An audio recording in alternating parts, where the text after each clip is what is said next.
നമസ്കാരം. 6-ാം വയസ്സിൽ ലൈംഗിക അതിക്രമത്തിൽ നിന്ന് രക്ഷപ്പെട്ട കഥ പറഞ്ഞ് പത്തനംതിട്ട ജില്ലാ കളക്ടർ ഡോക്ടർ ദിവ്യ എസ് അയ്യർ ജില്ലാ ചൈൽഡ് പ്രൊട്ടക്ഷൻ കൗൺസിൽ മാധ്യമപ്രവർത്തകർക്കായി സംഘടിപ്പിച്ച പോക്സോ നിയമം സംബന്ധിച്ച പരിശീലന ക്ലാസ് ഉദ്ഘാടനം ചെയ്തപ്പോഴാണ് 6-ാം വയസ്സിൽ തനിക്ക് നേരിടേണ്ടി വന്ന അതിക്രമ കഥ അവർ വിവരിച്ചത്.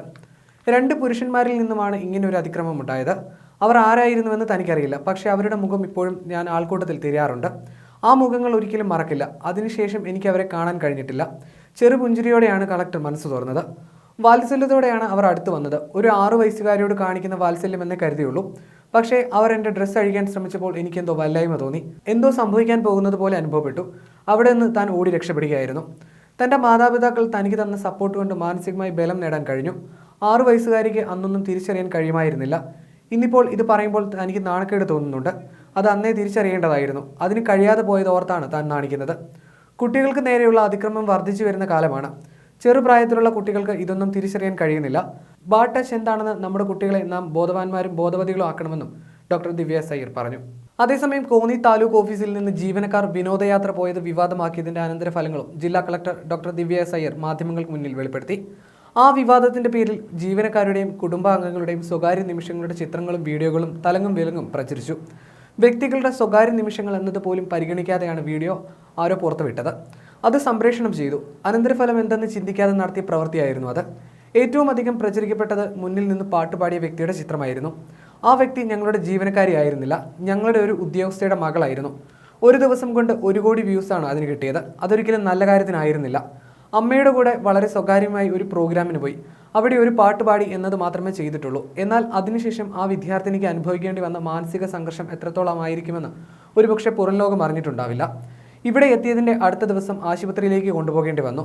ഞാൻ നേരിട്ട് അവളെ കണ്ട് സംസാരിക്കുന്ന സമയത്തും ഇനി ഞാൻ പാട്ടേ പാടില്ല എന്ന ഘട്ടത്തിലായിരുന്നു. ഒന്നും മിണ്ടുന്നുണ്ടായിരുന്നില്ല. പിന്നീട് കുറേയധികം ആ കുട്ടിയുടെ കുടുംബവും സുഹൃത്തുക്കളുമൊക്കെ പിന്തുണ നൽകേണ്ടതായി വന്നിരുന്നു. എന്നിട്ടും കുറേയധികം ദിവസം കലാലയത്തിലേക്ക് പോകുവാൻ പോലും വളരെയധികം മാനസിക പ്രതിസന്ധിയും സംഘർഷവും കാരണം അതിന് കഴിഞ്ഞിരുന്നില്ല.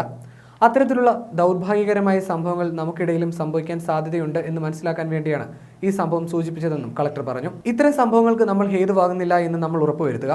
മറ്റുള്ളവരുടെ വ്യക്തി ജീവിതത്തെ പോലും ബാധിക്കുവാൻ തക്ക തരത്തിലുള്ള ആയുധമാണ് നിങ്ങളുടെ കയ്യിലുള്ളതെന്ന് തിരിച്ചറിവ് വേണമെന്നും കളക്ടർ മാധ്യമപ്രവർത്തകരോട് പറഞ്ഞു. ഇത് നിങ്ങളാരും കരുതിക്കൂട്ടി ചെയ്യുന്ന സംഭവമല്ല. പക്ഷേ നമ്മൾ ചെയ്യുന്ന പ്രവൃത്തി ആരെയൊക്കെയാണ് ബാധിക്കുന്നതെന്ന് ചിന്തിക്കുകയും വേണമെന്നും കളക്ടർ പറഞ്ഞു. അതേസമയം വിവാദമായ വിനോദയാത്രയിൽ ഓഫീസിലെ 24 പേരായിരുന്നു പങ്കെടുത്തിരുന്നത്. ജീവനക്കാർ മൂന്നാറിൽ വിനോദയാത്ര പോയതിന്റെ ചിത്രങ്ങൾ ഉൾപ്പെടെ പുറത്തു വന്നിരുന്നു. സംഘത്തിൽ തഹസിൽദാരും ഡെപ്യൂട്ടി തഹസിൽദാരും ഉണ്ടായിരുന്നു. വിഷയത്തിൽ ADM റിപ്പോർട്ടും സമർപ്പിച്ചിരുന്നു. ജില്ലാ കളക്ടറും തഹസിൽദാരുടെ വിശദീകരണം ആവശ്യപ്പെട്ടിരുന്നു. ആകെയുള്ള 60 ജീവനക്കാരിൽ 35 പേരായിരുന്നു അന്ന് ജോലിക്ക് ഹാജരാകാതിരുന്നത്. സംഭവത്തിൽ പരാതി ഉയർന്നതിനെ തുടർന്ന് സ്ഥലം MLA KU ജനീഷ് കുമാർ ഓഫീസിലെത്തി അറ്റൻഡൻസ് രജിസ്റ്റർ പരിശോധിച്ചിരുന്നു. 18 പേർ അവധിക്ക് അപേക്ഷ നൽകിയിരുന്നുവെന്നും ബാക്കിയുള്ളവർ അനധികൃതമായി ജോലിക്ക് ഹാജരായിട്ടില്ലെന്നും MLA പറഞ്ഞിരുന്നു. ജീവനക്കാർ കൂട്ടവധി എടുത്തതിനെ തുടർന്ന് ജനങ്ങൾക്കുണ്ടായ പ്രയാസത്തിൽ മന്ത്രി K രാജൻ ഖേദം പ്രകടിപ്പിച്ചിരുന്നു.